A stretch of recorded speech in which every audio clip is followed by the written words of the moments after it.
Hello everyone, আপোনালোক সকলোকে Learn and Craft with me channel লৈ স্বাগতম জনাইছো।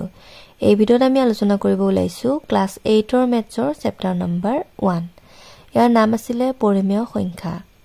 যোৱা ক্লাছত আমি এক্সাৰসাইজ 1.1 ৰ আটাইখিনি কোৱেশ্চন ডিসকাস কৰিছিলো। তো এই ভিডিঅ'ত আমি ষ্টাৰ্ট কৰিম এক্সাৰসাইজ 1.2 ৰ পৰা। গতিকে বলা পলম নকৰি ভিডিঅ'টোলৈ আগবাঢ়ো। ইয়াৰ আগৰ ভিডিঅ'খিনি যদি তোমালোকে চাব বিচৰা লিংকটো ডেসক্ৰিপচন বক্সত দিয়া আছে। ক্লাছ 8 মেথছ বুলি এটা প্লেলিষ্ট বনোৱা আছে। তাতে ক্লিক কৰিলে তোমালোকে আটাইখিনি ভিডিঅ' একেলগে পাই যাবা। ঠিক আছে? তো যদি বিচৰা চাই ল'ব পাৰিবা। এতিয়া চোৱা। ইয়াতে কোৱেশ্চন নম্বৰ 1 ত দিছে যে represent the following numbers on the number line. অৰ্থাৎ এই যিবিলাক তোমাৰ সংখ্যা দিয়া আছে সেই সংখ্যাবিলাকক কি কৰিব দিছে নাম্বাৰ লাইন অৰ্থাৎ সংখ্যা ৰেখাত বহাব দিছে। ঠিক আছে? এতিয়া আমি সংখ্যা ৰেখাডাল সকলোৱে চিনি পাওঁ কেনেকুৱা হয় কি হয় বাৰু সদায় মাজত জিৰোটো থাকে সোঁ সাইডে তোমাৰ থাকে ধনাত্মক সংখ্যাবিলাক আৰু বাওঁ সাইডে থাকে সদায় ঋণাত্মক সংখ্যাবিলাক। ঠিক আছে? আৰু সেইডালকে আমি কি বুলি কওঁ সংখ্যা ৰেখা বুলি কওঁ। এতিয়া আমাৰ কি কৈছে কিছুমান ভগ্নাংশ দিয়া আছে। ঠিক আছে? এতিয়া আৰু এই ভগ্নাংশবিলাক কেনেকৈ সংখ্যা ৰেখাত বহাব লাগিব সেইটো তোমালোকে প্ৰথমতে চাই লোৱা। এতিয়া চোৱা এডাল আমি সংখ্যা ৰেখা আঁকি লৈছো আৰু ইয়াতে আমি 0 বুলি ধৰি লৈছো।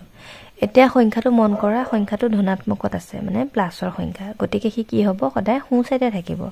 তো আমি 0 কি কৰিম সোঁ সাইডে যাম। ঠিক আছে? ইয়াতে যেহেতু তলত 5 আছে গতিকে আমি কি কৰিম সংখ্যাবিলাকক 5 এৰে ভাগ কৰি যাম। তাৰ মানে 0 টোক যদি আমি 0/5 লিখো তেনেকৈ চোৱা নেক্সট ইয়াত আহিব 1/5 5 ভাগ কৰি গৈছো। তাৰপিছত আহিব 2/5 মানে তাৰপিছত আহিব 3/5 তাৰপিছত আহিব 4/5 তাৰপিছত আহিব 5/5 মানে বস্তুটো বুজি লোৱা এডাল সংখ্যা ৰেখা ইয়াতে 0 আছে তাৰপিছত ইফালে 1 2 3 এনেকৈ গৈ থাকিব হয়নে -1 -2। এতিয়া মানে আমি কি কৰিম এই 0 আৰু 1 ৰ মাজতে মানে আমি এই বস্তুখিনি ভাগ কৰি দিম। বুজি পাইছা নে যেহেতু তলত 5 আছে গতিকে 5 ভাগ কৰি দিম মানে।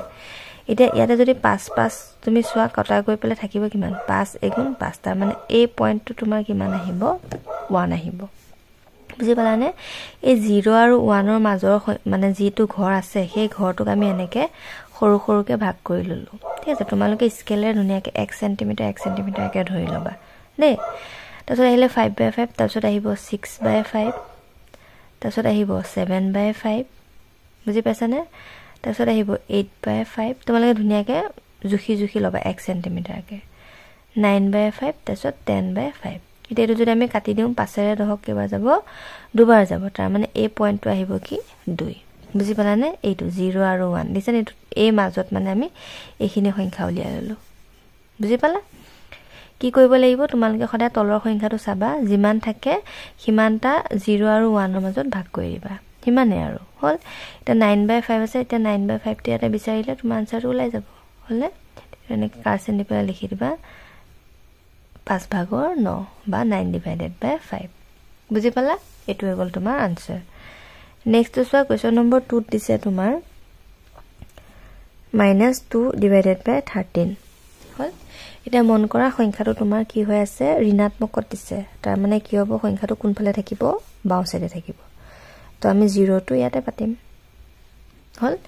এতিয়া চোৱা তলত কিমান আছে 13 আছে গতিকে 1 আৰু 0 ৰ মাজত কিমান ঘৰ হ'ব লাগিব 13 ঘৰ। বুজি পালানে? তোমালোকে 1 সেন্টিমিটাৰকে 13 লৈকে ল'বা দেই। মই এনেকৈ পাতি লৈছো তোমালোকে ধুনীয়াকৈ স্কেল দি পেলাই জুখি ল'বা -2 3 -4 -5 -6 তাৰপিছত আহিব -7 ইয়াতে -8 -9 -10 -11 -12 -13। এতিয়া আমি কি কৰিব লাগিব /13 কৰি যাব লাগিব হয়নে? গতিকে তলত 13 লিখি দিয়া চবৰে। বুজি পাইছানে বাৰু? 13 -6/13 -7/13 -8/13 -9/13 -10/13 -11/13 নেক্সট -12/13 -13/13। এতিয়া এইটো কটাকটি কৰি পেলাই এই পইণ্টটো তোমাৰ কিমান আহিব -1 আহিব। বুজি পালানে?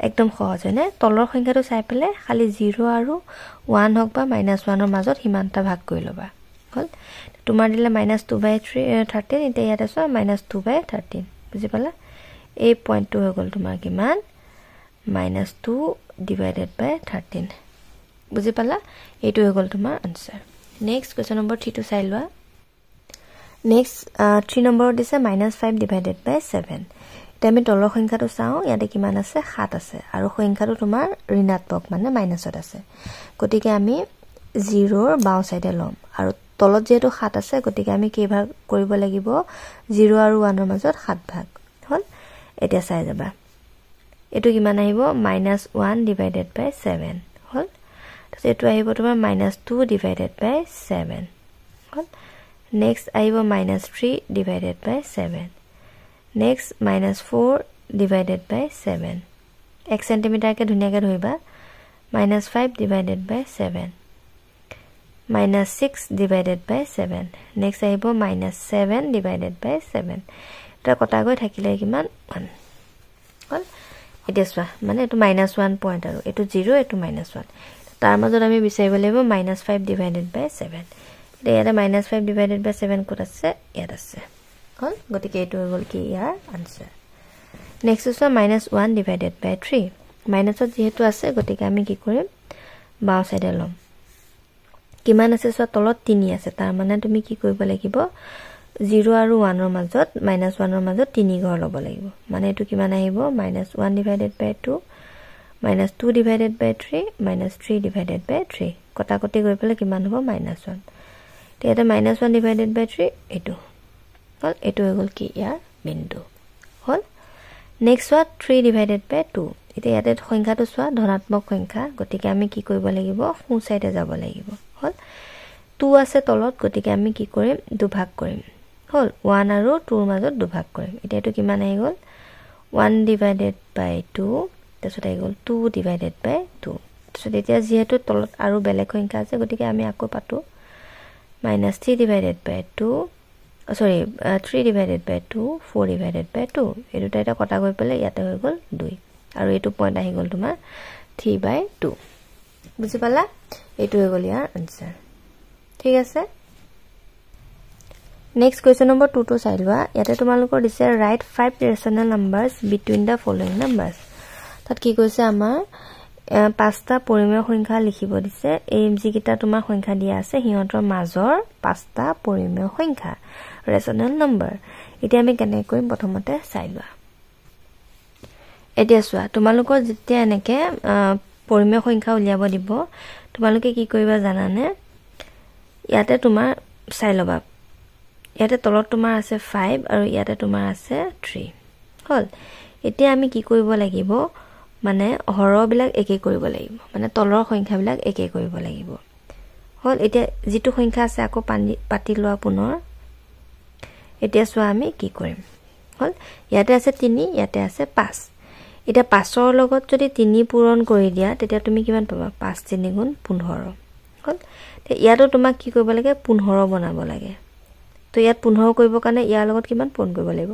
5 পূৰণ কৰিব লাগিব 5 3 গুণ 15 আৰু ইয়াতে তোমাৰ নিয়মটো কি হয় তুমি তলত যেটো সংখ্যায় পূৰণ কৰা ওপৰতো হেতু সংখ্যায় পূৰণ কৰিব লাগিব বুজি পালানে ইয়াতে 5 এ পূৰণ কৰিছে ইয়াতো 5 কৰিব লাগিব 5 গুণ 5 ইয়াতে 3 এ কৈছে ইয়াতো 3 এ কৰিব লাগিব 3 গুণ 9 মাইনাস থাকাৰ কাৰণে মাইনাস হল বুজি পালা তাৰ মানে তুমি কিমান পালা -9/15 আৰু 5/15 হল তে ইহঁতৰ মাজত তুমি যিকোনো পাঁচটা সংখ্যা লিখিলে হৈ যাব আৰু বুজি পালানে এটা লিখিবা যে এতেকে লিখিবা যে ৰেশনাল numbers between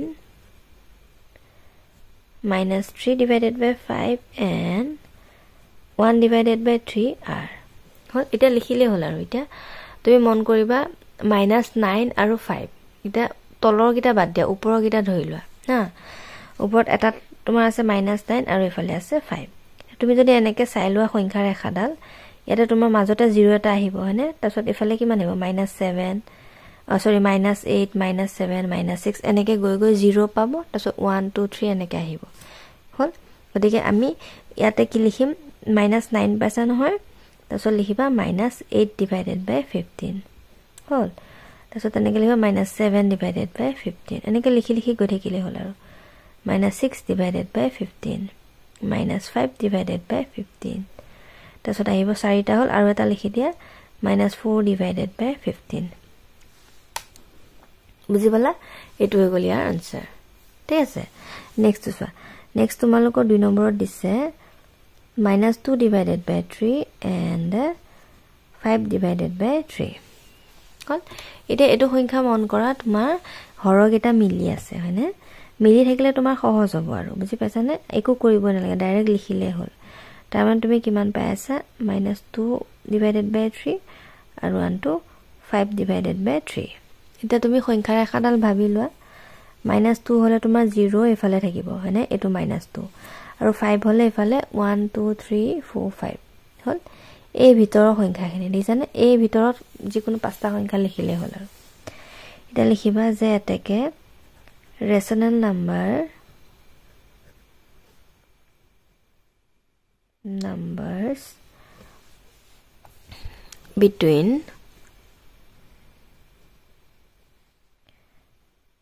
-2 divided by 3 and 5 divided by 3 are লিখিলে হ'ল আৰু এটা কি লিখিবা লিখা প্ৰথমতে -1 divided by 5 হ'ল তাৰপিছত 0 লিখিব পাৰা তাৰপিছত লিখিব পাৰা 1 divided by 5 সৰি 3 আছিল ন তলত 3 লিখিবা তাৰপিছত 2 divided by 3 তাৰপিছত 3 divided by 3 তাৰপিছত 4 divided by 3 1 2 3 4 5 6 এটা বেছি হৈ গ'ল হ'ল এটো হৈ গ'ল কি ইয়াৰ আনসাৰ আজিলৈ আহিছো ভিডিওটো চোৱাৰ বহুত বহুত ধন্যবাদ নেক্সট ক্লাছত আমি ইয়াৰ পাছৰ কোৱেশ্যনৰ পৰা ডিসকাস কৰিম and thank you for watching and study well